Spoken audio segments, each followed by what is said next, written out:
Hello everyone, good afternoon. Thank you all for joining the webinar today. I'm really happy to be here. My name is Sophie. I am the Advocacy Officer at the charity and I'll be hosting today. I have a bit of experience as a patient as well. I was diagnosed with ALL myself, so I think this will be a really good one. So if everyone could join me on the screen. Hello. Thanks guys. So yeah, this is a webinar all about how to talk about your diagnosis. It can be really hard as a patient to chat to others and to know when the right time is and really just what to say about your diagnosis. So we're hoping to explore some of the challenges that are faced by patients and also some of the solutions that can help you to talk about things. So I'll just start with a little bit of housekeeping. You won't be able to ask questions directly to us, but you will be able to use the chat function and also the comment section on Facebook to pop anything in, and one of my colleagues at the charity will pop that into a little box for me to pick up throughout the webinar. So we're going to keep it really relaxed, a nice chat today. So I'll start with a few introductions. So I'll get my panel to introduce themselves. If I could start with you, Jamie, that would be great. Just tell us a bit about you and your connection with this topic today. Sure. So I'm Jamie. I had APL in 2019, so acute thrombolytic leukemia. I live quite a way away from my friends and family, and also work from home. So I had all sorts of difficulties trying to get in touch with people and talk about what was going on. And I currently help at Leukemia Care as a patient panelist and poet in residence. That's great, thanks Jamie. And we have our two lovely CNSs joining us today. If you could both introduce yourselves, so I'll start with you, Catherine. So I'm Catherine Langton. I am a lead myeloid nurse at St James's Hospital over in Leeds. I look after patients with acute leukemias and some chronic leukemias as well as some MPNs. Brilliant, thanks Catherine. And finally, last but not least, Caroline. I'm Caroline Kerr and I am a myeloid specialist nurse in Belfast. I'm Catherine here in Northern Ireland. I deal with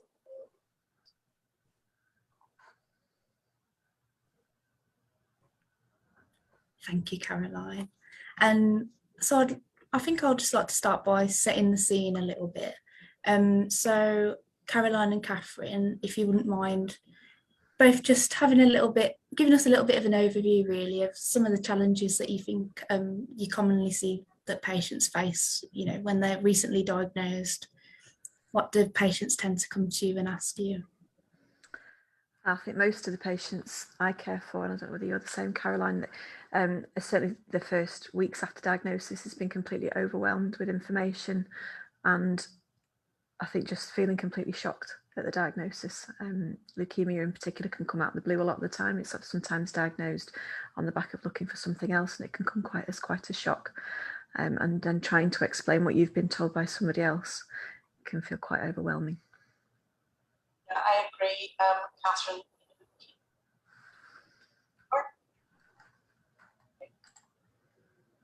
Just wanted for a blood test.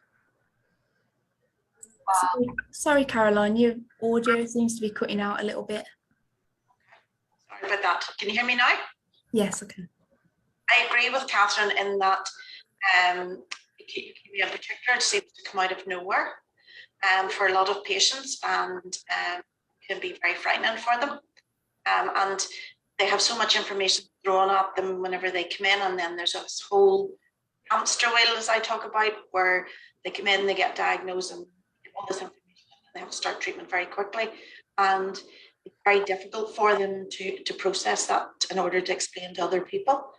But saying that chronic leukemia is just as bad in some ways. I have a patient who has had CML for 20 years and her family still don't know that she has the disease, simply because she didn't want them to look at her any way different. And I honestly do not know how she's kept that secret for so long, given the side effects from treatment.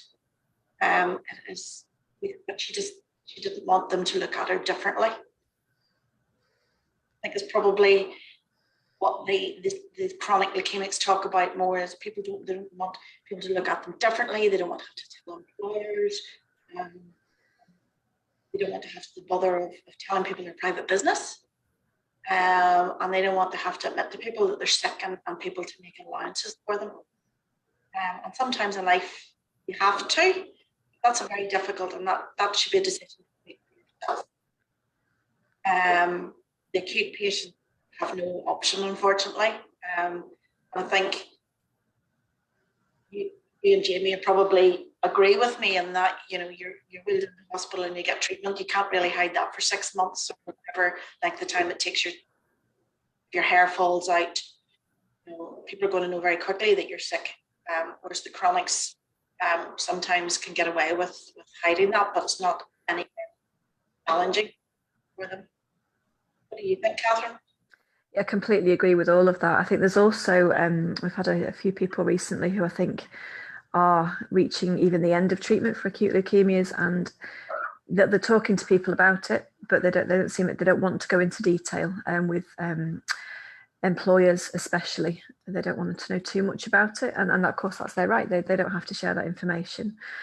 I've got one chap who I think he's feeling very much the overwhelm is still there, but also there's an element of he wants to just deny that it's even happening, which is completely understandable also. You know, the acceptance of, I can't believe this is me. I still don't think this is happening to me. It's like it's some kind of bad dream.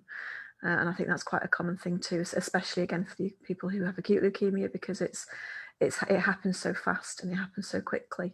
But even chronic leukemia, same sort of thing. It can be, I don't want to have this illness. I don't want this happening to me. And there's an element of the acceptance before you then feel able to talk to other people about it. I think years ago, we lied to her mother. Now I say she lied to her mother. She was a middle-aged woman, and she lied to her elderly mother for 6 months. The story was that she'd broken her leg, a compound fracture, and then it got septic, and she wasn't allowed visitors. And she went through her whole treatment, didn't tell her mother, and about a year after she'd finished treatment, she was still trying to come to terms with herself, and her mother said, and there's a very common phrase over here, did you think I popped the lagging in the bottle? I knew there was something going on, so what really was wrong? And actually she found that very difficult even a year after her treatment was over. She talked about it because she had got back to a normal and everything. She was a real goer, like she worked really hard. She was always, even on the ward, whenever she was getting her treatment, she was always helping other people. She found it very difficult because she said, my mother looked at me differently afterwards. Yeah, that's a common phrase we hear too. I think sometimes as well for the patients who, you know, within those first few weeks and even further down the line, it's knowing the information. It's have we as professionals given you the right information to be able to talk to other people about it? Do you feel empowered enough to actually have that conversation with your family and friends who are going to ask you questions about the information you're giving them? Do you feel able to give that? Have we given you enough of the right sort of information to be able to have that conversation?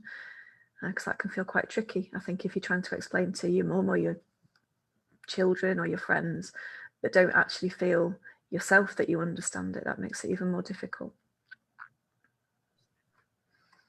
It's a fine balance too, because there's some people that don't want a lot of information. It's a skill set from the team of knowing who wants to know, and that in itself can be problematic. Maybe somebody that doesn't want to know and just wants to get on with it. Yeah. Husband, father, mother, daughter wants to know everything, and that can be very difficult. Everybody's different, and everybody brings something different to the party, and it's all about tailoring the information. What I would say is that if you don't feel that you're getting enough information, go back to your team and ask the questions, and keep asking the questions until you're clear in your mind, because your disease, your body, and we don't mind answering questions. Absolutely, that's what we're here for. Absolutely, it's our job. Brilliant, thank you both. I mean, yeah, I think as a patient, it can be really difficult to sort of, you know, find the right words, especially in those first few days. You're still trying to understand what's happening yourself. I mean, Jamie, what's your take on this? What was your experience like? Yeah, my experience was quite challenging, really, because I couldn't see very well. I was, ridiculously feverish. So I was just taken into hospital as someone who was ill, not someone who was ill as, possibly leukemia. It's only like a couple of days later that, I had the biopsy and we found out what was going on. So, I spent a lot of time, a good couple of weeks trying to understand what was actually wrong with me. And, sometimes, I still have to look up and find out whether it was my white cells doing something or were they doing something else. I'm still not entirely sure why I was ill, but I've got a fairly good idea now. The idea of being able to take that in when, I wasn't a functional human being was really difficult. Luckily for us, my wife had a friend who worked on the ward. So, she was able to give some extra guidance to what was going on to her. But then, my wife then became that sort of focal point of all conversations because no one could talk to me. I was, I couldn't even, type on my phone. So she was the one that was having to try to disseminate that and tell my parents who, lived a couple of 100 miles away, break that information to my other friends, my family and stuff like that. So, the things that we found really useful were, booklets, super handy because, I couldn't read them at the time, but I did a couple of weeks later and, started to understand what was going on. My wife read one really good booklet, it was a leukemia care one, about APL. My dad is like a psychologist, so he's got a sort of scientific medical background anyway, so he was able to read some of the more highly detailed stuff and make sense of what was happening. But in terms of disseminating that information, we certainly didn't have the luxury to hold off. We've got two kids who had gone from driving daddy to the doctors to driving daddy and dropping him off at the hospital and then him not coming home. So that's been really hard to actually communicate that with my children, but they kind of got it quite well, I think. And then it's just that sort of wider piece and how you communicate that to everyone and tell everyone that needs to know what's going on. And that was I understand completely. We hid it for 2 weeks. We didn't want the eyes on us, the pressure. The last thing we really wanted.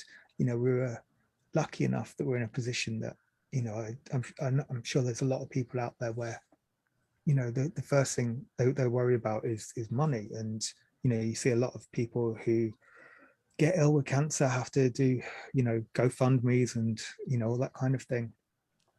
We didn't have to worry about that, so there was no sort of like immediate, oh my god, please help me. It was just like, just leave us alone, chill out. So we did hide. We told a very, very small number of people, like my work, and even that itself was difficult because I work from home and I'd only been working for the company about 6 months. So it's like I had to, don't tell the IT guys at work this, but I had to tell my wife the password to my computer so she could get on and email my boss to tell him what was going on. And it was just really hard. But yeah, I've found certainly by sharing what was going on with me has been beneficial 99% of the time. Absolutely. No, that's great, Jamie. And I think I can resonate a lot with what you've said. Yeah, when you're in that acute setting, it's very sudden, and it's hard to think that you need to explain to people what's going on when you don't really know yourself at that point, and people just panic when you say the word leukemia, and you also get other people who don't even know what that is, and they say, well, that's what children get, isn't it? And there's a lot of misconceptions that you have to be ready in your own mind to sort of to work your way around those and sort of do some myth busting along the way. And it can be quite tiring to do that. And that's why it's so great if you've got an amazing CNS then, you know, they can prime you with the right information and the right support to help you tell people about it. Yeah, I think I kept it to, obviously I had to tell my mum and dad, and my sister, and then sort of my parents took the burden a little bit off of me, and, you know, explained to the rest of the family what was going on, which was, you know, a big relief from me. But as I had like a background in science, I was tending to explain a bit more to like my parents what was actually going on, so they could then explain it to others. Yeah, and then, you know, friends and stuff, you know, you can't just tell them all to come down to the hospital to see you. So it was a lot of phone calls and texts and things like that. So yeah, it can be really hard. Yeah, I found some of my early text messages to my friends. So there's this guy that I've known for a good few years now. I used to work with him. I work with him again now. And he was asking me for some help. He'd taken over my old job, and I just found this message, and it's so embarrassing. It just says, "I've got leukemia. I'll talk to you again in a couple of months." What was I thinking? Well, I clearly was, you know, I was all over the place, but, you know, I was trying my best to stay up. I also had a class that I just finished teaching like a term of a class. I had to do all the marking, and I couldn't do it. So, you know, I had to let my boss know, can you mark these papers for me? Because I've got no way of doing it otherwise. So yeah, it's really difficult. So what we did, because I was in no fit state to communicate with the outside world, you know, we just set up an open Facebook blog, like Jamie's APL updates. And, you know, because I'm quite proficient on social media, as a team at Leukemia Care know. So it was a case that I went missing, you know, for a couple of months, well, for a couple of weeks. So we wrote this blog, my wife and myself. You know, I sort of say what I wanted to say. She'd say what she wanted to say. We'd introduce the idea that leukemia was a blood cancer and it's quite common, and this is the type I've got. And then here's, you know, a link to an article so you can understand it if you want to know a bit more. Because the problem that my wife was getting was, as more people found out, the more people were bugging her for updates. And she was having enough trouble getting an update out of me, because I was in a hospital 60 miles away. And, you know, it just created this big problem. So by being able to share it publicly, it meant that, you know, I could control what information was going out. I wasn't in the need of a pity party. You know, I'm a, you know, a person in my own right. You know, I didn't want people to send me hopes and prayers. I just wanted people to wish me good luck, quite frankly. You know, a little thumbs up, and it meant the world. It really did. And it just got my message out there, and updates without putting that burden on my wife, without people asking, you know, our kids at the school gate, "Oh, how's your dad doing?" You know, that would be awful. Whereas, you know, the interested parents could just read it on Facebook, and we just shared it everywhere. And, you know, it lasted about a year, you know, throughout my whole journey to the end of chemo. And it, you know, I just got in touch with so many people with APL and who wanted more information about APL because they got it. You know, I still get messages from time to time about people who are like, "I found your blog looking for APL information. You know, any advice? Where can you point me?" And I just think that is, if you're in that position to be able to do that, then it's amazing if you can share. But yeah, you know, the idea of communicating with, you know, people all over the world, people all over this country, that, you know, I'm ill, I'm not going to be very good at talking to you. It was just, you just had to go with that sort of mass communication route. You know, it seemed a little impersonal, I'm sure, but it meant that everyone got the same amount of information, and they stopped texting and WhatsApping and Facebook messaging my wife, because bless her, you know, she was looking after 2 kids as well. And, you know, it wasn't fair to have that burden on her. No, definitely. I think that, you know, having something like a Facebook page and things like that, where you can just, you know, send out that big update, it really does take the burden off. I remember doing the same myself. I think I did an Instagram post, and, you know, because it's just really hard. And like, you know, you think of all the people in your life, you know, aside from your closest friends and family, like how do you tell everyone? Like, it's just, it is overwhelming. So, you know, putting kind of sweeping statement, and, you know, keep following the group if you do want to keep updated. If you don't, it's fine. Like, you know, not everyone wants to talk about it. Some people really struggle to process it. Like, you know, it can be hard to hear that your friend has got leukemia, and especially if you don't understand what it means. And yeah, you can see it from both sides, where, you know, you'll have all these questions as a patient, and then when your friend is asking you everything because they're curious, it can be quite overwhelming, because, you know, most of the time you don't have that information yourself. Yeah, it can be really difficult. I'm just waiting now. We are waiting on another one of our panelists, Margaret. I think she's just struggling to join. It would be interesting to get Margaret's perspective, as she's a chronic patient. But I wonder if Catherine or Caroline, like, you know, we touched on it earlier, the difference, you know, between sometimes chronic patients might be more likely to keep their diagnosis to themselves a little longer. You know, what's the impact of that? Like, you know, what do you think of that when patients tell you that? I know obviously it's a personal choice, of course, but, you know, what's the impact of that you've seen in chronic patients? I think it very much depends on the patient, and why they're not telling their friends and family perhaps how they're feeling. But I always worry a little bit about those that are withholding it, that they may start to feel isolated, because being able to talk to your family and friends about what's going on is really important in terms of sharing how you're feeling. Their support is very important. And if you don't feel able to share with them for whatever reason that might be, that can be a very isolating experience. So I do encourage people to talk to their friends and family when they feel ready, but it's also making sure they've got the tools to do that correctly, sort of thing, and they feel comfortable with it, and it's the right time for them when they're ready. How about you, Caroline? I agree. I think I have a patient at the minute to her family, and the family are diagnosis and her friends. It's her actual employers. So during COVID, she was able to work from home and do her job effectively and come in whenever she needed to. But now she's had got a promotion, and she rang me last week in a terrible panic, because she's now working in an office environment with lots of other people. And we spent about an hour on the phone trying to work out who she needed to actually tell, who she could get away with not telling. And as you say, I do worry about people like that, because I worry that they're putting themselves, as you say, isolating themselves, and in that case, possibly putting themselves at risk.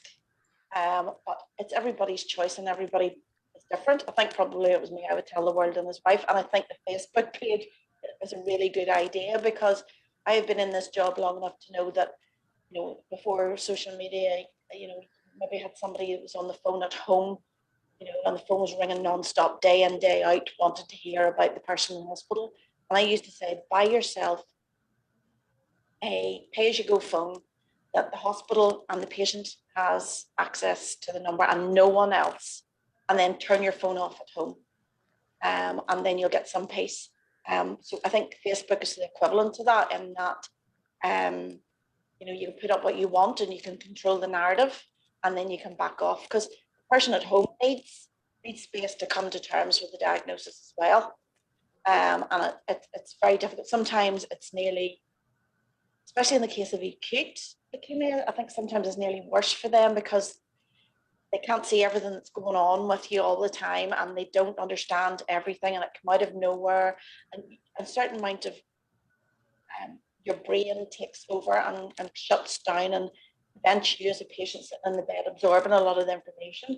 And I'm sure, Catherine, you've had people that 6 months afterwards say to you, I don't remember a lot of that. Yeah. And the patient's relatives are standing going, well, I do. And they nearly have post-traumatic disorder as well. Yeah. And I think for the chronics, that whole scenario was there too. It just is a bit more spread out. You know, there are some people that you need to tell if you have a chronic leukemia, you know, like your dentist and your pharmacist and things like that, because that's the way you can be safely treated. But not everybody wants to broadcast their information around the office. And that is difficult, but it isolates you then. Yeah, exactly. Completely agree. I think it's and what you say about the people coming to the end of treatment. There's many people I've met over the years where we've treated them for something acutely as an inpatient, and then they're followed up with consolidation therapy. And it's only when we reach the end, it's a sudden, oh, I've had leukemia, right? And then we go right back to the start and go through it all over again, almost. And that kind of acceptance process starts almost from the beginning again. Which is, I think that's necessary for lots of people, and that's entirely fair enough. But then again, it's how you explain it to people on that journey. In terms of chronic people, chronic diagnoses as well, I think you're right about it. It's more spread out. I've even got people who have MPNs, so things like myelofibrosis or ETs, who even years later, sometimes 5, 6, 7 years down the line, I've known them all that time. I've spoken to them on telephone clinic and done their hydroxycarbonide prescriptions, whatever. And I've suddenly said, have I got a blood condition? And it's that thing of, right, okay, now's the time to be talking about this, because it's taken that long for you to feel like you're actually ready to accept the information or ready to talk about it with me. And it comes out of the blue. Sometimes you think, oh, wow, I'm sure we talked about this. Have I not explained it properly? And it's not that, it's just sometimes it takes time. I think people, whenever they get a shock diagnosis like that, they don't hear anything else. And yeah, very unfortunate incident here where, again, it was an MPN patient, went to a patient support day and walked in and seen the big banners with blood cancer on it, and was just flummoxed, even though we had spent weeks talking about it. And I spent most of that patient's day with her. She was stressed, the whole roller coaster of her mind. It was just like watching an acute patient going through it. You just have to keep going back over the information. And I say to patients, we'll just keep going back over it. Keep patients, I always say, you're coming to your 3rd or 4th treatment now. You'll waken up 6 months from now and go, hey, I was really sick there.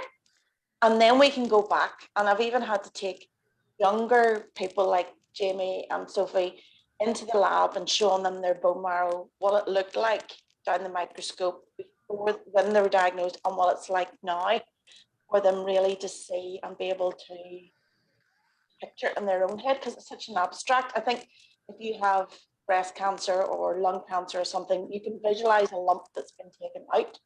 Whenever you have a leukemia or a blood cancer, hard to think that that's there, and it's there everywhere, and that's very difficult for patients.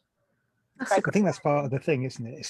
It is the hidden illness, and unless you end up on a drug that, ravages your body, the leukemia itself doesn't do a whole lot externally. Sure, why have you got a bunch of bruises? But, if they're on your arms, you can just wear long sleeves, that kind of thing. But I think that's why you kind of, maybe you just don't associate the words lymphoma or leukemia with cancer, and maybe that's not a link that's made often enough. Certainly for me, I knew the word leukemia, didn't know what it was, but certainly didn't know it was a type of cancer. And that realization took me 3 or 4 days of being constantly reminded by my wife, no, actually you've got leukemia.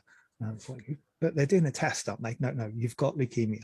And I think when we have that kind of narrative, it's very difficult. You cling on one thing, you think, right, I've got leukemia, but it's blood cancer, I've got cancer.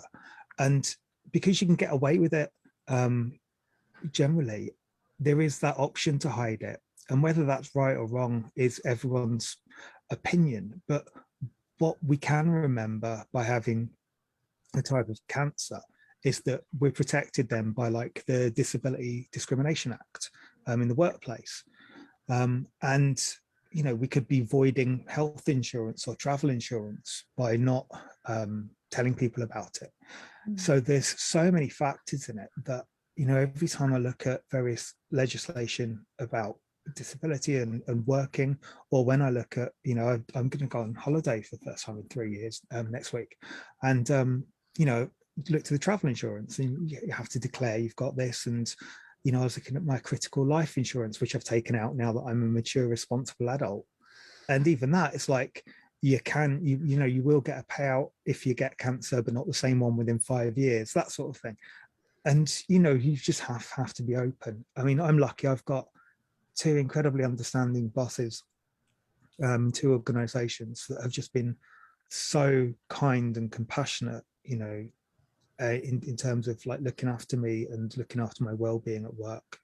And I've had a couple of other managers, line managers in the meantime as well, who've just been wonderful. And it means that I'm not under so much pressure, because I still suffer from fatigue. So if I want to go for a nap because I'm exhausted, then I will. And it's okay. If I'm not producing what I'm supposed to produce on a weekly basis, then that's okay, because he's got leukemia. He had leukemia. He's fine. He's just leave him be. I think the worry about hiding some of this stuff is you can just get in too much. You create the structure of lies, and I understand the need to protect an older parent or a much younger child, but I would hope that in today's world you can have that faith in the people that you work with and surround yourself with, that you can be honest and say, look, this is why I'm not going out drinking on Friday night. This is why I have to take every Monday morning off to go and see a consultant, because otherwise you just get into a vicious circle of making up stories and making up lies. I hid mental health problems for a long time. Between the ages of about 20 and 30, I was just hiding the fact that I had mental health problems, because I didn't want people at work to be weird about it. I think things have changed a lot in the last 15 years, last 20 years, and they're a lot more accepting. I can be open about things like depression and anxiety. And I would sincerely hope you could be open about things like cancer, leukemia. Yeah, that's brilliant, Jeremy. Totally agree with everything that you've said. I've just noticed Margaret has popped in. Margaret, can you hear us at all? I'm not sure if she's sorted out yet. We'll give her a minute. But yeah, you've even you've answered some of the questions that I was going to go into actually on the in the Q&A. I know it's really good. It was it was a natural progression into that. And that was one of the questions, was like, what are the benefits of telling people about the diagnosis? And like you say, getting insurance sorted, getting considerations from your boss, all sorts of things like that. There are loads of benefits, but obviously it all comes down to your own choice and how much you're comfortable in sharing at different points. And yeah, so I think it's very personal, isn't it? And yeah, but there are lots of benefits of talking to people about things. I mean, Catherine and Caroline, you've both expressed that there are loads of benefits, and we all need a bit of support, especially if you're in that situation. It's very helpful. Cool. I'm just seeing if, I'm not sure if Margaret is with us yet, but that's okay. We'll give her a few minutes, but that's fine. But yeah, I mean, I'll ask that question again, really, to Catherine and Caroline, though. What other benefits are there of telling people about a diagnosis? What have you seen in clinic where people have shared things, and how can it help a patient? As Jamie said, you're protected under the disability scenarios, legislation. So that's good. The vast majority of employers are actually quite good in my experience. I don't know whether Catherine has noticed any difference, but there's not very many of them that are not good, and usually they get a strongly worded letter from this department if they aren't quoting the legislation to them. But I think in terms of insurance, adjustments at work, benefits, and then you have all those benefits are available to you financially as well. But if you don't actually say this is what I need, then people can't help you, charities can't help you. And sometimes in life you just need a little helping hand. And there's absolutely nothing wrong with that. Yeah, completely agree. I think you're entitled to stuff. You're entitled to support with the benefits. You're entitled to adjustments at work because of the Disability Act, etc. And I think to share that then with your employers and the people that can support you with applying for anything like that, that's really important. You need support to get through a cancer diagnosis, or whatever kind of diagnosis you have. Acute leukemia in particular will take you out of the play park for at least 6 months and longer, depending on how things go and what side effects are like, etc. I think another reason for sharing with people and telling people about your diagnosis is the support that you can then receive. On the whole, I found that when people and our patients share with their family, they get nothing but support. And the family are always aware that, you know, we're here to support them, not just the patient as well. So they don't need to go to the patient for backup. They can come to us, and there's lots of other support services available for that too. I can't think of any occasions where I thought, oh God, we shouldn't have done this. We shouldn't have told your mum. We shouldn't have told your sister. I've only ever thought, I really think we should, or I wish we had, I think. How about you guys? Yeah, I agree. You know, there's so much there in the form of charities for you know, young people and children and families as a whole that have cancer suffer, and you know, it's good to have that family support. And I don't know about you, but sometimes I think mothers and fathers in particular really fret about what their teenagers are thinking in particular. And I think it's nearly better whenever the children are younger. You can say mommy's sick or daddy's sick and be away or whatever, and they just accept it. Yeah. Children just accept it. But then as they get to teenage, there's a few families that have worried about that. My experience, actually, the teenagers, whenever they come in to see me and have questions, are actually so eloquent. It's unbelievable. Yeah, and they've quite often done the research. The families actually don't have anything to worry about because these just blow me up. They're fabulous. Yeah.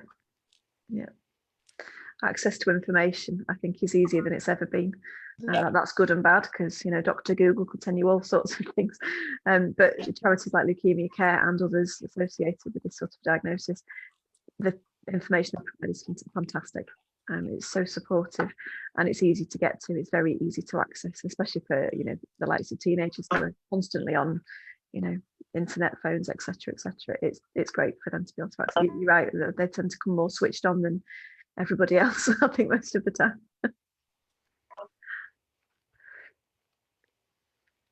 No, definitely. I mean, I think that kind of leads on to my next question, really. Obviously, there are always benefits to, you know, telling people, but do you think there are any reasons why not telling people should be considered? You know, if someone isn't sure about telling someone, I'm interested in all of your views on that. So there's been a couple of instances. This is probably quite an obvious one. So I've got a patient at the moment who has a type of leukemia with a very young family, sort of a 3 or 4 year old and a newborn, and they've taken a decision not to share that with them. And I think that's obviously the newborn would be clueless, but even the younger child, it's an entirely understandable decision to take.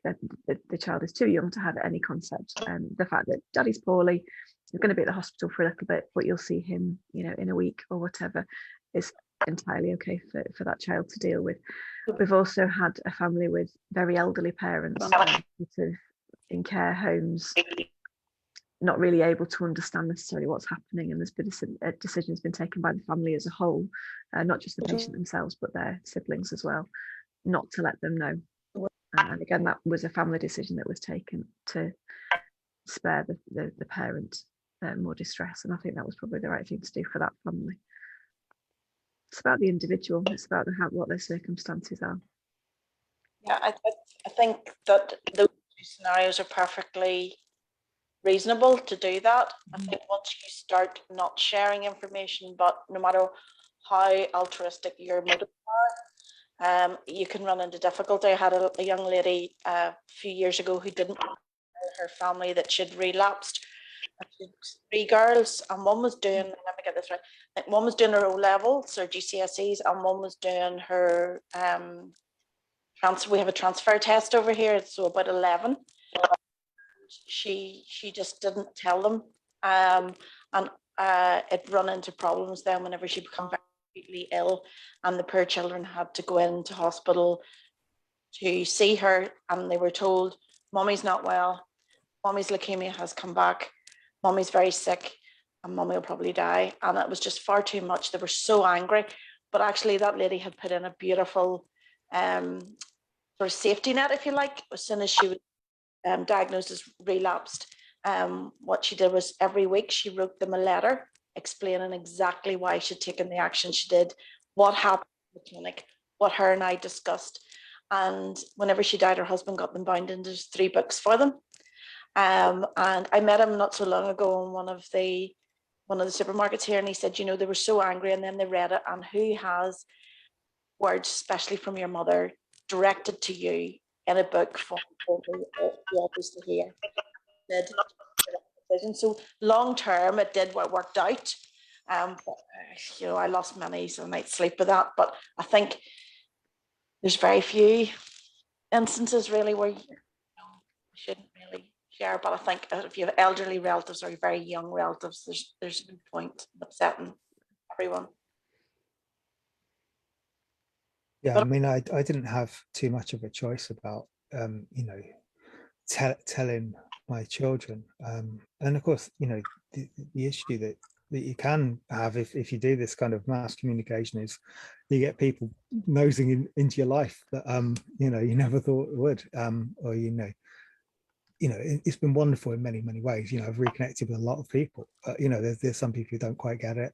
And I know there's someone in the chat has said that, some of her friends and family just aren't getting why, why she continues to have treatment because she's got CLL and thinks that she's done already.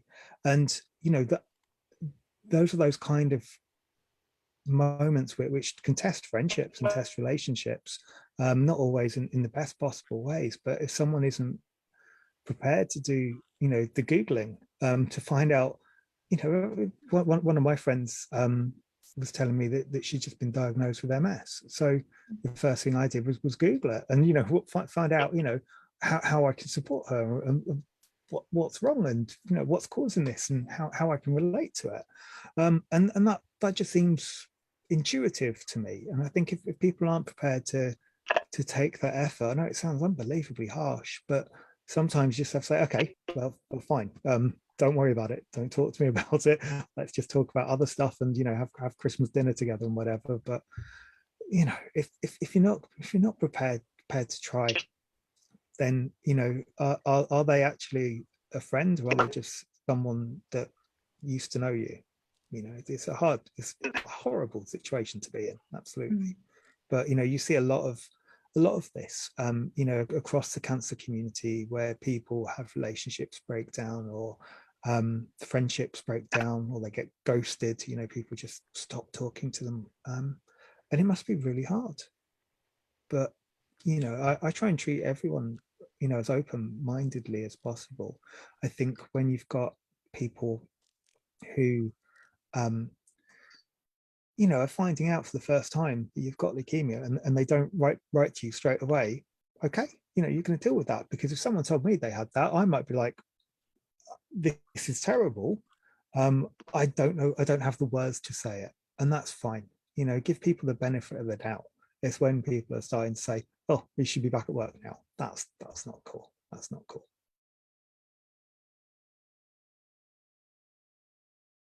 Yeah, definitely. And, it's just really hard. And sometimes those conversations are just so difficult. And like you say, you and I, Jamie, would probably, if someone told us that they were diagnosed with something, we go away and we'd research it. Whereas other people tend to, they don't really want to deal with what you're telling them, kind of thing. And, it can be really hard. And like, in that situation, like, how do you have any tips like that you'd give to someone like in preparation for talking to their friends about a diagnosis? Like, what advice would you give, having been through it yourself?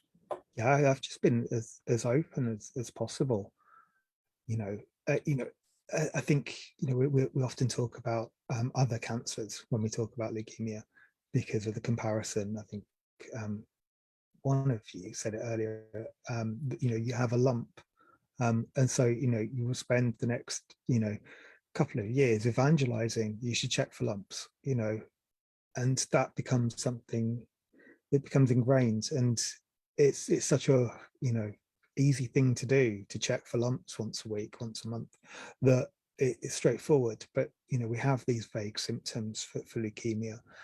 So I just find that, if I explain that, I was just feeling a bit run down, because that's what I was for like a week or two, and then I just crashed. And I said, this was going wrong in my body. I had chemotherapy, I went into remission, and then I still had to have, 7 months of chemotherapy after that to make sure, it wasn't going to come back. Because that's, that is the important thing.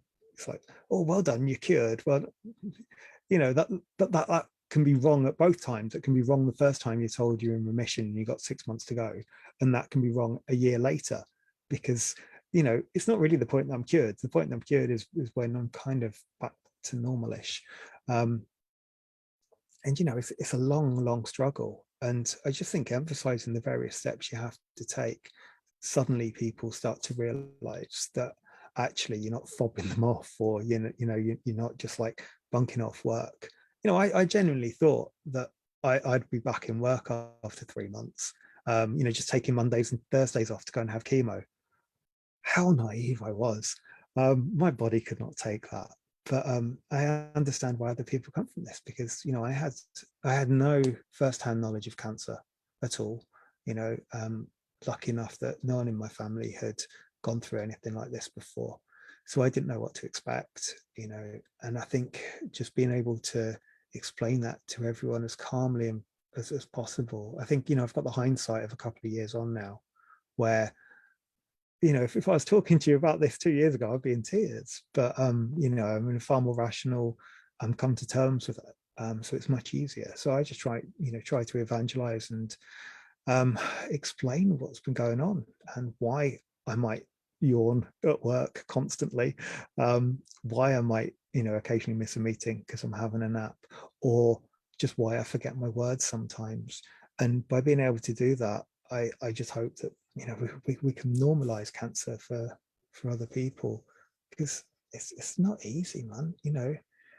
The good thing is, the bad thing is that everyone, a lot of people have been touched by cancer before, so they do have something they can relate to it, which means they have the framework to be able to process what your version of cancer looks like.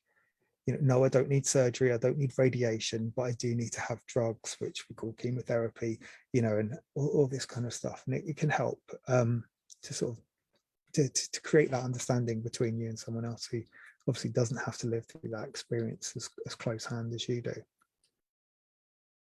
Yeah, definitely. I agree with everything that you said there. I think sometimes it's just when you're processing it, it's just about you've got to sit down, go through it all, and make sure that you understand everything yourself. And it can be really hard to actually do that. And I think it's all about sharing as much as you feel comfortable at that time. So you could tell someone and just say, listen, like I'm not really up for answering any questions, but this is what I know so far. If I can tell you anything more, then I will. But don't. It's hard to tell someone that you don't want them to put any pressure on you, because the last thing you want when you're sitting in hospital is for people constantly messaging you, what's going on, what have they done today? And I know everyone means well, but from a patient perspective, it can be really overwhelming to try and deal with that on top of your own emotions. So yeah, I think if you're preparing, like you're preparing to tell people, just take it at your own pace. You don't have to tell everyone all at once. There's no pressure to tell everyone face to face. Like Jamie's idea of the Facebook group, I think that's a brilliant idea. And you're giving everyone the same information. There's no one who knows a bit more than someone else. And you know, stuff like that. And yeah, just go at your own pace, I'd say, definitely. And it helps because it can, you know, really establish what your story is. You know, I certainly found that, you know, writing down my story and editing my story and posting it onto Facebook helped me make sense of what was happening on a weekly basis or a daily basis.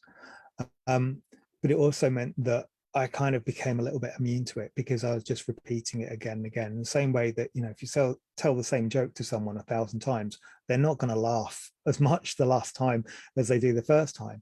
And therefore, by repeating that story and just having the facts close to hand, it almost becomes abstract. It becomes something that you can just reel out, and you don't end up sobbing, you know, unless they sort of push you, you know, ask a couple of pertinent questions or something, you know, and it's just really helped to establish what was going on without me having to constantly try and remember. My memory was appalling. It was absolutely terrible. I still don't remember massive chunks of my illness, but I've written it down. And that helps, you know, that helps me go back and work out the timeline and the structure when things went wrong. Yeah, definitely. Those early days can really merge into one, and you know, you don't realize until you read something or you see something and you actually realize what you've been through, and it's all part of that, you know, that continual processing that you have to go through as a patient. Yeah, really helpful. But obviously, unfortunately, not everyone reacts to the news in the same way, and sometimes you can get some quite negative reactions, you could say, and you know, people who don't really know how to deal with what you're telling them. So I don't know if Catherine and Caroline, if you have any, you know, practical advice for, you know, how can a patient prepare for that, you know, that potential of a negative reaction from, you know, friends and family. Like what can you do to sort of cope with that? I think the one thing to remember is if you're experiencing a negative reaction from somebody, is to remember that's their reaction. They're entitled to have that reaction. That's all. That's about them. That's their emotion. They're entitled to feel it, and don't let that reflect back onto you. It's not about how you've told them. It's not about what you've told them. They're allowed to feel that, but try and step away from it. Don't kind of feel responsible for that feeling, I think is what I'm trying to say, because that person is responsible for their own feelings. That's really difficult. It's a very, very hard thing to get your head around. And that's not just in this sort of scenario, that's anything all the way through life. But you have to let them have that feeling and then step away. And then you could maybe say, I'm here if you want to talk more once you've dealt with that feeling that you're having or whatever. How about you, Caroline? Yeah, I agree. You're not going to have the type of reaction that you want. Everyone, the people react differently to things. And I always say to patients, this is your time. This is about you. You're not responsible for anyone else. And if somebody doesn't give you the reaction you want, you acknowledge it. And as Catherine says, you step away. And then you have the ones that sometimes tell you about all these miracle cures that they've heard, that you put garlic in your underwear and, you know, sniff at the moon or something, you know, and they're trying to help. And that is equally irritating and distressing for patients, because you get you know very quickly that these people have never heard of leukemia, which is fair enough.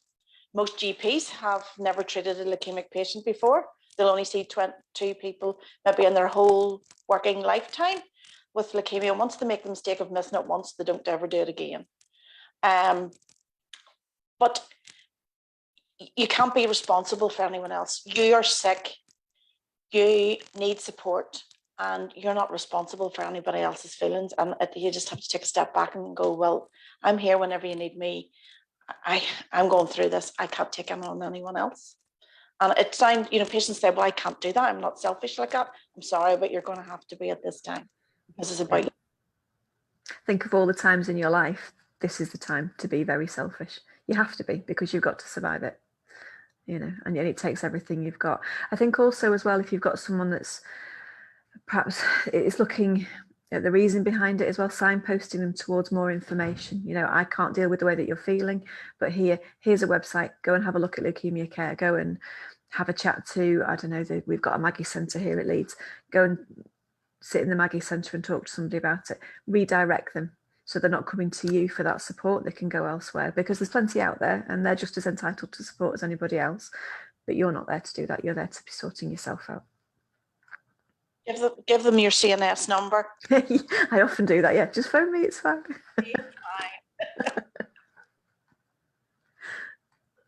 Yeah, definitely. And I think, you know, that comes into like making a difficult conversation a little bit easier, having, you know, an external support there to sort of step in and take that burden away from you, like, you know, just for those few minutes and getting that hard news across. Because it, you know, it can be hard and you don't know how people are going to react to what you tell them. Like you say, that reaction is theirs, it's unique to them. I think I'd just say, like, you know, acknowledge that emotion that they're feeling and, you know, just say, like, you know, this is hard for both of us and, you know, we don't have to talk about it all like right now, or just wanted to let you know and things like that. And, you know, it's doing it in little chunks, so to speak, like, you know, and maybe even asking them, you know, what do you know anything about this already? Like, you know, do you want me to explain a bit more about it and what I've been told and things like that. And sometimes that can even help you to understand it a little bit more when you're explaining it to someone else. It can help you with your, you know, your processing and going through it in your own mind. And I found that sometimes, because like I said, I was partway through my degree when I was diagnosed. I was studying biology, and so I found it quite easy to sort of, you know, go through, oh, this scientific test means this is what they're doing when they say fish, like, you know what I mean, stuff like that, and different types of testing. And being able to explain that also clarified a lot in my head what was going on. So yeah, it's really helpful to talk about it, but just, you know, take it again at your own pace. And unfortunately, not everyone's reaction is going to be what you would like it to be. Jamie, I don't know if you've got any other advice that you could give to anyone, you know, any tips to deal with a difficult conversation? No, you know, I've just learned, you know, some relationships aren't necessarily worth having, and you know, but if you're having trouble communicating, I think being able to, you know, I don't come from the same background as you, Sophie. You know, I've got an English degree. I don't have a science degree. So for me, it was like trying to make sense of what was happening in, you know, in metaphorical terms, in basic terms that I could understand, that I could explain to my kids what's going on. And, you know, that being able to sort of explain and express what was happening inside my body without having to resort to talking about lymphocytes and I don't know the words, I don't know any of the words, but without having to talk about the promyelocytic stuff, that really helped. Just being able to break it down, make it simple. You know, if someone wants to know, they genuinely want to know what drugs I was on, I'll tell them. But otherwise, I just say it's a chemotherapy. It wasn't classic chemotherapy, it was arsenic and atra. But for all intents and purposes, it's the same thing. It's grueling, it's hard work, you're in hospital a lot. And, you know, just trying to make it as simple and as straightforward as possible. Because if you can do that and explain it in layman terms without getting bogged down in, you know, the scientific stuff that not everyone will be able to understand, that's crucial. And that's why I think, you know, some of the messaging booklets are fantastic for that, because they really just get to the heart of the issue without terrifying people or scaring them off with technical language. Yeah, definitely. Really helpful. Thank you. I can see Margaret on our screen, but I'm not sure if she's fully with us. Margaret, if you're able to unmute yourself at all and let us know if you can hear us, that would be great. Don't worry if you can't. I know you're having a few issues with the connection today, the joys of technology. Okay, I'm not sure if she's there. I'm just thinking now. So I'm thinking about getting a bit more specific now, and talking to different people about your diagnosis, different groups of people, and also looking from both a chronic and an acute perspective. So I don't know if Caroline can. Oh, Margaret, I think we've got some connection issues. I'm just going to pop her on mute for now. She's a bit robot-y at the minute, but we'll see if we can fix that. But yeah, so Catherine and Caroline, I was just going to direct this one at you. In terms of a chronic patient, like what's helpful for them to talk to, like family, friends, children about a diagnosis, like, and not even about a diagnosis, even continuing on through treatment as well. What can be helpful from a chronic perspective? Well, I think with the chronic patients, the chronic AML, chronic CMLs, CLLs, and some of the MPN patients, they have a lot of the same side effects, but they don't really expect that they're going to, because it's chronic, and then they would have the side effects from the medication. And I think the best way is to acknowledge that they have these symptoms and talk to their team about it. Usually whenever anybody's coming in for a CML or a PV or ET, a myelofibrosis consultation, or CLL, it's look at your blood count, anything, here's your drugs, away you go. And I always say to patients, make a list, because there will be things that they want to talk about that they completely forget about whenever they go in for their consultation. And it's things like the fatigue and everything that has such a big impact in their life as well. As an acute patient, the fatigue is there for the chronic patients as well. And I think getting the information to them about what they can do at home and where the support systems are there, so that they can go home and say to their family or to their workplace or whatever, this is what I need to do. This is the research that backs up actually that I should be really tired, and I'm just not tired. If I had a £5 for every time somebody in clinic said they were tired, I'd be a very rich woman. And we're all complaining of being tired, but this is, with the chronic patients, it's a different kind of fatigue. It's a different kind of bone ache.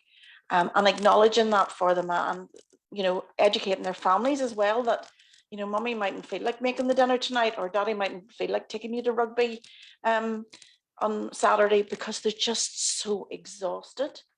And getting that information out to them. And that's where the charities come in with, all the information that they have, and the CNSs, and going to patient days and taking your family with you to patient days. Because a lot of the patient days have breakout sessions for relatives that mean that you can ask questions that you maybe don't want to ask your loved one who has a cancer diagnosis. But the same token, there's breakout sessions for the patients that want to ask questions or discuss things with other patients. I feel this, does anybody else feel like this? And sometimes it just takes somebody else to say, well, actually, yeah, I do. Or a nurse to say, yeah, it's okay to feel like that. That you actually think, oh, well, actually, I don't feel too bad now. It's very important to, the chronics aren't, I think the acute symptoms are very quickly apparent and go on for quite a long time, but the chronics ones are there for all the time that they're on the treatment. And sometimes in the case of CML patients, whenever they come off their treatment, they get a thing called Tki Syndrome. And that has all of the symptoms that they had before they were diagnosed and while they were in treatment. So there's sometimes no getting away from those levels of fatigue and bone ache and things. So it's getting the information out there all the time and letting people know that it is normal and their reaction is normal and it's okay to feel the way that they do.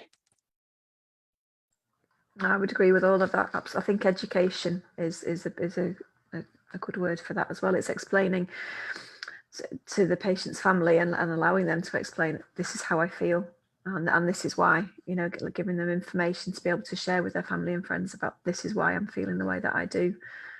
It's normal for this condition. It's not normal in general, but it's expected. it's not something, doesn't mean there's something wrong with me in particular. I'm experiencing a cancer and I feel tired, or I have this symptom or whatever, the brain fog, etc., that comes with the treatments. And I think giving the family and friends access to people like the CNS and the charities to go and find out more information as well. So it's making sure the patients feel they've got enough information to be able to do that, so that we're furnishing them with the things that they need to be able to pass on to other people as well. Yeah, definitely. I think Margaret might be with us now. Margaret, are you able to take your microphone off? Oh, I think she might be a bit frozen. I think we might still be having a few issues there, but it's okay. Yeah, no, definitely. And, you know, like I say, education is a massive thing. And sometimes even, you know, if you do tell your family about it and giving them the number of the CNS or a charity and say, like, you know, if you have any questions at the minute, I can't really answer them, but if you phone this charity or this nurse, and they'll be able to chat to you about, you know, everything. And, you know, we've had that a few times with our own helpline where people are just, you know, they just want to know a bit more about a family member's diagnosis. And it, you know, you don't want to put the burden on your family member who's, you know, going through it. You probably think, oh, it's a bit silly to ask them, and, you know, things like that. So, you know, knowing that the charities are there and the nurses especially, like, it's really helpful. And I mean, I suppose the same could really be said in terms of like telling an employer and insurers and things like that. I know, Jamie, you mentioned about telling your boss before about everything that you were going through. I mean, what other things do you think, you know, are helpful when you need to tell an employer about, you know, something as serious as a leukemia diagnosis? Certainly set realistic expectations when you're going to be back to work. You know, I think I was very unprepared for that kind of conversation, really. You know, you know, it is the case that, you know, when you do have something like this, that it can take a long time. You know, my boss at the time came and visited me in hospital, and, you know, on like day 5 or something, I was not in a good way. You know, I was literally, while I was there, they put me in an ambulance and blue lighted me down to Cardiff. So it was a bad state that I was in at the time. But, you know, just being able to explain that this is what I can do, this is what I can't do. You know, I was lucky enough to have some counselling before going back to work because I was really nervous. You know, my memory's not as good as it was before. I'm not as quick or as, you know, sharp as I was before. And therefore, you know, I did sort of have a bit of, you know, imposter syndrome going back into the world. And, you know, it seems a bit weird to go into work and to claim a living when you're not 100% there. But those expectations we managed, again, by, you know, talking through what I'd gone through, what I was capable of doing, and by making the kind of adjustments that, you know, I needed to be comfortable getting back into the workplace. And, you know, this is where things like occupational health and HR departments and, you know, just open conversation just works massively, because you know, we've been so open. And when I was struggling, the first thing you ever do the first thing I ever do at work is, when I'm struggling, is to double down my efforts or hide. But I've found the best thing that I can do is just to be honest and say, this is too much for me. I'm not going to be able to get this stuff finished. Can you get someone else to do it?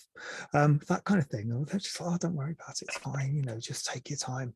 And, you know, we had constant check-ins. I had like a delayed return to work, so I went in like 1 day a week. I say went in, I sat here, and then, like, you know, 2 days a week, 3 days a week. Took lots of holidays, you know, just days off, that kind of thing. And it just really helped get back into it. And again, because I've been open, anyone who I work with, because, you know, all my work is on video calls like this one, anyone who I work with on a regular basis, I tell them, because I've practiced that story 1,000 times before, but I've also practiced the apology, you know, because one of my managers is American, and she was constantly telling me off for saying sorry all the time.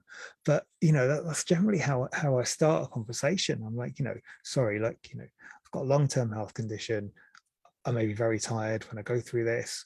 Or when they're like, also, how long have you been with the company? I was like, well, I had a year off. It's always a bit of an awkward on that. But it's just easier, because then people understand their expectations of you. Because I wouldn't want people to think that I could do the stuff that I could do 3 years ago, because I don't have that energy, I don't have that drive, or the time for it anymore. I've got other things. I don't want to be doing like 70-hour weeks ever again. I don't want to be on a train constantly, or going up to London or whatever. So for me, it's been very important to set the expectations of what I'm capable of, what my consultant has been telling me that I'm capable of, and what I should do. I mean, when I finished treatment and was talking about going back to work, the fact that I was working from home meant I could do it quicker, because obviously we're in the whole COVID situation, and I didn't have to worry about just catching colds and flus and stuff like that. Even if we hadn't been in lockdown at the time, he was still like, I want you to avoid, public transport and all that kind of stuff for a couple of months. So again, when they've asked me to travel, oh, James, I know you're probably not going to be able to, because they call me James at work, sorry. So they'll be like, Jamie, do you want to come up to London for this team meeting? No, I don't. I'm not getting on a train and getting all those germs. And they're fine with it. They understand. It's almost like an apology. And it's like, don't worry, we'll get, video, we'll make sure the room's got a video conference facility and you can talk to us like that. And it's great. So I'm just there at some sort of TV screen in a conference room, and they understand. Whereas if I'd, not been quite so open, I think they'd be, oh, look, he's too good to come get on a train and meet us. He's too good to go out on, some kind of corporate treasure hunt or whatever it is they were doing the day before. There's a perfectly good reason why I'm not doing it. And everyone on my team has been so utterly supportive of it. And yeah, I've just read a message on Facebook with someone saying they've had bad experiences with their employers. And I know how lucky I am. I really do. I don't take this for granted for a second. I'm very grateful for the people that employ me, because they've been lovely. I know that if I'd still been at my old employers, this might have gone a whole very different way. No, definitely. And I agree with a lot of that.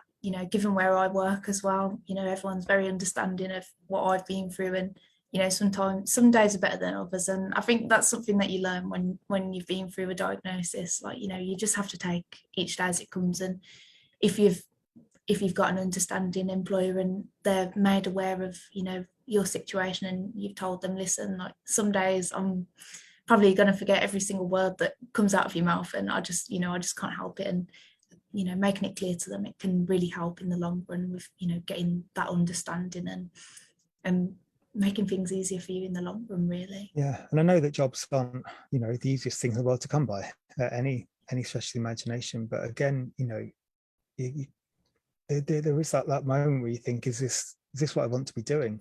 Do I want to be discriminated against? Do I want to have a bad working experience? And do I actually just, start sending my CV out or start applying for other jobs? Because it's not ideal, but I'm sure that if I was working with a non-sympathetic, group of people, that I would be, I'd be on LinkedIn jobs. I'd be trying to find something else to do with my time. But as it is, their niceness has rewarded me far more than a sort of annual bonus or anything like that could ever do, because they've looked after me so well that they kind of bought my loyalty through their support, and I'm incredibly grateful and always will be for that. Yeah, definitely. And it's amazing to hear that you've got such a supportive employer. It's really really good to hear. So obviously sometimes for patients like you and I, Jamie, as acute patients, things are a little bit different. Whereas some, CLL patients, for example, who are on watch and wait, maybe, there might be a difference in the understanding of their employers, of their condition, and how to go about it. So I mean, Catherine, do you have any advice for a chronic patient? Like, you know, how can they get this across to their employer, or, you know, for example, approaching someone for insurance, and, you know, you put down you've got leukemia and that just puts all the red flags up, but you haven't actually had the opportunity to explain, like, you know, what's going on. So Yeah, what would you say about that? I think with employers, a lot of it is about being very honest and explaining things and providing things like leaflets, links to websites for employers and line managers in particular, or occupational health as well, often want to get involved with knowing a bit more about your condition. It's a chronic leukemia can be treated along the lines of something like any other chronic health condition. It's there for life, and it needs careful management, and people need to know about it. They need to be educated about it. And I think the more that information you can provide using resources that your CNS can provide, or that again the charities can provide, can be really beneficial. I have a lot of patients that ask for more information from us to be passed on to their employers, sometimes letters explaining the diagnosis or enclosing leaflets and things like from Leukemia Care, for example, and that's been quite helpful.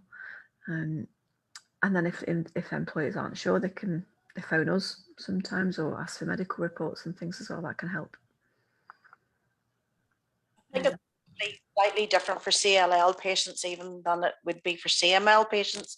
CML patients go on treatment, they have treatment, they're getting treatment, they look okay usually, and employers tend to be a lot more sympathetic whenever you say, well, you're doing something about it.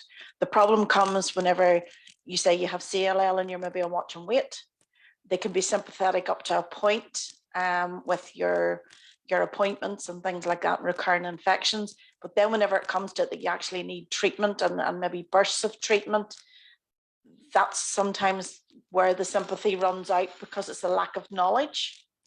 And I think that's when you need to use your team, get the medical or nursing team to write a letter, provide, you know, we can provide our details that they can ring them, we can discuss it with them. You know, take that burden off yourself, and we, you know, as a team, that we will do everything to support you. And don't forget that you know, legally you're covered. Now that won't help you if you're sitting on a day-to-day basis and there's snide comments, and not everybody wants to go down the legal route, but it is an option to you. But you know, it's all about education, and most people with a grain of humanity, whenever they're faced with the education and look at it and somebody explains something to them, are perfectly okay. So it's worth involving your medical team. And as Jamie says, you know, from the very beginning, if you're honest with them, sometimes it pays off. It's whenever you start to hide it and things like that. But it's bound to be difficult whenever you're a CLL patient and you've been watching wait, and then all of a sudden you have treatment and they're sort of looking at you going, really? So that's whenever the leaflets and the support from the CNS comes into its own. Brilliant, yeah, of course. And you know, that's another thing, isn't it, the misconceptions between the different diagnoses and the treatments and things like that. And it's like when people ask like me questions about getting travel insurance and things like that, like I always say, phone them, because you know, when you type in leukemia, that algorithm just goes crazy and it will say either we can't insure you, or they'll say something else ridiculous. So that's something that I always advise people, especially with travel and things like that, to always call them. I think we might have Margaret with us now. Margaret, if you're unable to mute yourself, it might be helpful for you to turn your camera off if you're having a few connection issues, just so it can sort of compensate for the audio a little bit.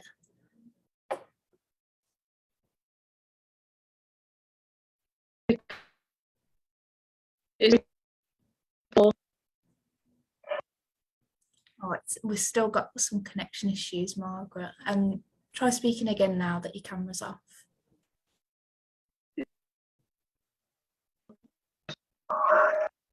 No, I think we'll still have issues. Right. And thirdly, on the sound. Okay. All right, that's fine. Okay, can you hear me?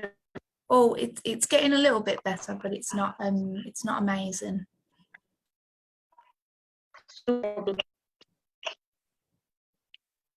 Still a little bit. All right, that's all right.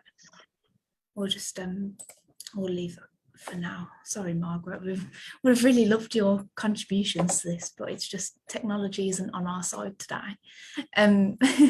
So something else, we did touch on this at the beginning, but we mentioned, informing different people involved in your care, such as, GPs and dentists and, opticians and pharmacy and all sorts of things like that. I mean, Caroline, do you have any tips on, how can you talk to these people? Obviously, it's, quite a mammoth task once you've been diagnosed, like, who can help you to inform all these people about your diagnosis? I think a lot of the drug companies now are giving us cards with, I am on dasatinib, I am on ibrutinib, so that you can, if you don't remember the name of it or can't pronounce it, which is very much the case in a lot of these drugs, that you can actually hold, give it over to your other healthcare professional. A dentist needs to be able to know what drugs you're on and what your diagnosis is, because if you go to the dentist and you have a leukemia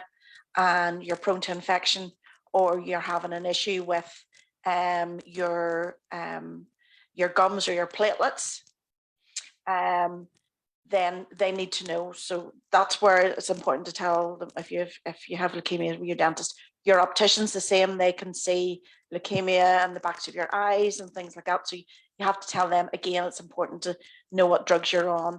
And again, the CNS can give you a list of those. Some areas do provide a list of a summary of your consultations and things like that with the drugs on it. A pharmacist is not going to give you out anything from a chemist, if you tell them what is wrong with you. The responsible thing is to tell them what is wrong with you and what you're doing, and they may refer you back to the helpline of your local hospital or your CNS. That is the responsible thing. I know some patients don't do that. I don't want to know. But you're taking your life in your hands, because there's some drugs that are very, very sensitive, and they cannot be given with other drugs, or make you very sensitive rather, and cannot be given with other drugs. So it's really important that you tell these people. And if you don't have a wee card, see your CNS, and if you don't have a wee card, or they can't get you in a card, they can give you a list of your drugs, and you can take it with you, laminate it and take it with you and say, I know it's a powerful, as my granny used to talk about, a powerful kerfuffle, but it's better to know that and to give it to them and be able to tell them. Like, I know, Catherine, you're probably the same. Whenever a patient comes in the clinic and they say, oh, I've got loads of drugs, especially an older person, and they've got them all written out, I could kiss them. Absolutely. It's this business of, I'm on a wee white one. You know that wee white one for, you're on 12 wee white ones. So, make a note of your drugs and laminate it if you need to, and take it to these people, because they need to know, and they're not being nosy, they need it for a reason. A complementary therapist will need to know whether they can use certain things or touch certain parts of your body or do facials or things like that. And a counsellor will want to know, because they'll want to know what you've been or get some kind of idea. And if they don't know the drugs or the condition or whatever, then they'll endeavour to find out before your next appointment. So it's important that you give as much information so that you can get back from their service as well. So that's where Catherine and I come into ourselves again. We're very useful. We are. Yeah, completely agree with all of that. It's I think if you're not sure, especially dental things, we have a lot of dentists that ring us directly. The patients give them our contact card and they'll just phone me and say, I'm seeing Mr. So-and-so, what do we need to do? And we'll have a chat about it. And that's far safer for that patient than just not saying anything about it at all. I think it's just being open about it, be really honest. People just want to help in general and want to do things safely. Yeah, I had problems with both both my eyes as a result of having a bleed behind this one. And I went to lots of appointments within the hospital while I was poorly, but then going to the opticians afterwards, being able to explain why I couldn't read the letters was really helpful, because it's just a bit wonky and blurred, my vision. And the same with the dentist. I've always been meticulous. I'm writing on the last bit of the form each time, what drugs I've been taking and what medicine I'm on. And the first time I went back to the dentist after leukemia, I filled in that sheet. It's quite an impressive thing, but it also meant that I didn't get in trouble for not having brushed my teeth very well. Because I was having mouth sores and all that kind of stuff, and it really hurts. And you drink loads of mouthwash, and that's not good for your teeth either. So whereas normally I'd get told off when I go to the dentist for not doing a good job brushing, they were really kind and really lovely, and it was the best time I've ever been to the dentist. It's a good get out clause. I know, right? The other amazing top hack that I've got is, if you're ever like doing something like routinely. I had to go for blood tests maybe 3 times a week at a local hospital. So they, I kind of like tell them, they go, "Oh, are you scared of needles?" I'm like, "No, it's fine. I've got chemotherapy tomorrow." At which point you establish that conversation. They're like, "Well, if you're a cancer patient, if you're having chemo, then you have no immune system. Why are you sitting in that waiting room for an hour 3 times a week? Just come, skip through the corridor, wait outside the door, and come in." And amazing, absolute game changer. And it just meant that, I was protecting my own health. This was pre-COVID times, obviously, but it's just something nice that people could do, and that they gave me that opportunity, that I didn't have to put myself in a difficult position. They were just being, nice. I found that, even if I was getting a taxi home from having chemo, because it always seemed to finish the same time that school finished. They'd be like, "Oh, what have you been in for?" And you'd be like, "Oh, I've had chemo." At which point they have a nice, gentle conversation with you, and then they're like, "Oh, all the best, mate. Well, I just let you sleep in the back while we're driving back home." And if you don't do that, then I know it sounds a bit silly, but if you put yourself out there, people are generally really, really nice. And I'm sure I've had some snide looks, and I'm fairly sure that people have been talking behind my back lots. But yeah, I just generally think that most people in the world are just really sympathetic to you if you've got cancer. And if you say the first chemotherapy, it's like getting a hug sometimes. People are just really nice about it. And I think that's kind of key to communicating. The more people that are able and strong enough, it's the same with mental health was 15-20 years ago. The more people that are strong enough and able to talk about it openly means that people in the future won't have to have these kind of battles. And that's what I think we're doing really well, leukemia care and on calls like this, because we just need to be advocates. And one thing I thought of while you guys were talking, in terms of workplace and telling colleagues and things about CLL, obviously in larger companies you'll have like a staff intranet page or something. Often there's someone in charge of well-being or the HR team. They might want to feature your story. When you go back, and that's something that I did was just put my story together and shared it at work, because that way everyone could read it, and I didn't have to explain to a lot of people. And the other thing is, if you're doing a charity event, for someone who's like got a chronic condition and they want to sort of come out about it, just say, "Look, I've been having this for 10 years. I finally now got to go and have some treatment for it. Here's some information about it. Join me for a sponsored bake sale." Just something that can unite people around what's wrong with you. They can get some more information about it.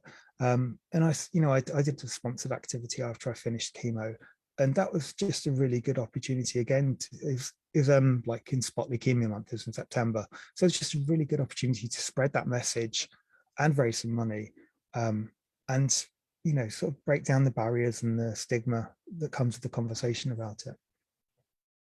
Oh, that's brilliant. Thank you, Jamie. No, honestly, really helpful. And I'm very conscious of the time. I didn't even realise that we were getting so close to 5 o'clock. So I think that's a nice way to round it up there. So I'll just go through a few slides. but thank you everybody. You've been amazing panelists. I think we've had a really good chat today. It's just a shame that we couldn't get Margaret on here, but I'm hoping that we did get a few points across for chronic patients. So yeah, just to go into a few of the services that are on offer from Leukemia Care. Obviously, we've got these wonderful webinars. I'm really happy to have been able to chair one. We also have other forms of communication, such as our newsletter and magazine. We like to keep everyone updated with what we're doing. Charlotte is often filming the podcasts, which are great.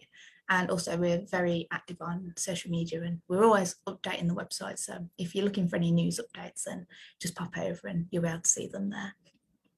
As I mentioned, that's our lovely magazine, Leukemia Matters. It comes out quarterly. So we're currently on our summer issue, and we're in preparation for the autumn one now. So yeah, I'd say that it's worth signing up to. You might see some familiar faces in there sometimes.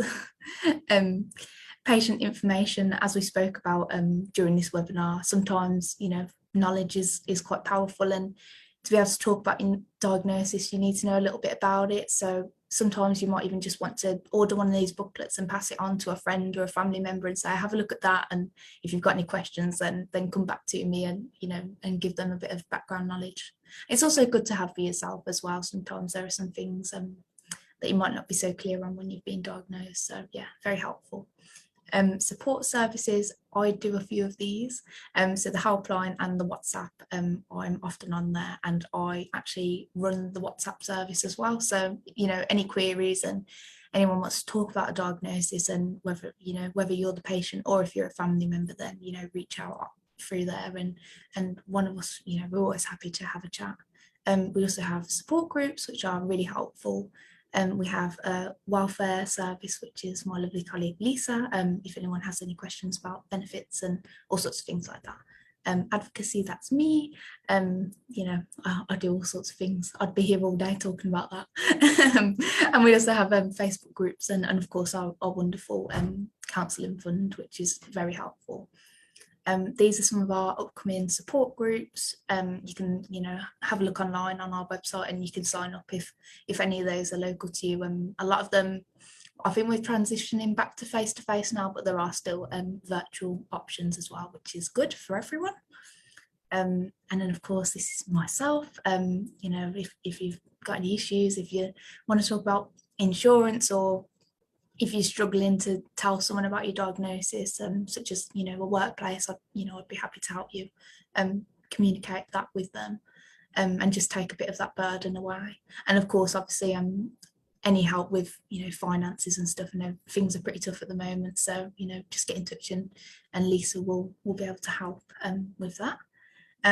We have our community gathering. It's going to be a hybrid. We haven't done it, I think it's for 2 years now, because of the pandemic. So yeah, that's going to be very good.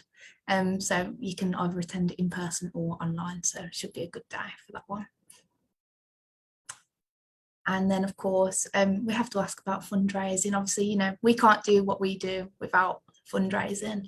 And so, you know, there's all sorts of little things that you can do to fundraise for us. We actually have like a nice A to Z on our website about fundraising, and all little things you can do. But of course, you know, back to basics, a little tin, if you can adopt a tin and, you know, put them in a local shop and things like that, you know, we're very appreciative of that. And of course, September is coming up, and that means that Step Out for Spot Leukemia will be coming back. Another way to fundraise, there's no set amount of steps that you need to do. You set your own goals, and, you know, everyone, there's a few little things that you get with each milestone of fundraising, like t-shirts and all sorts of fun things. So yeah, worth getting involved with, definitely. And then that's us. That's our social media. We're quite active on there. I think we need to get comms to update this. We're also on TikTok. You might see some familiar faces there if you watch any of that.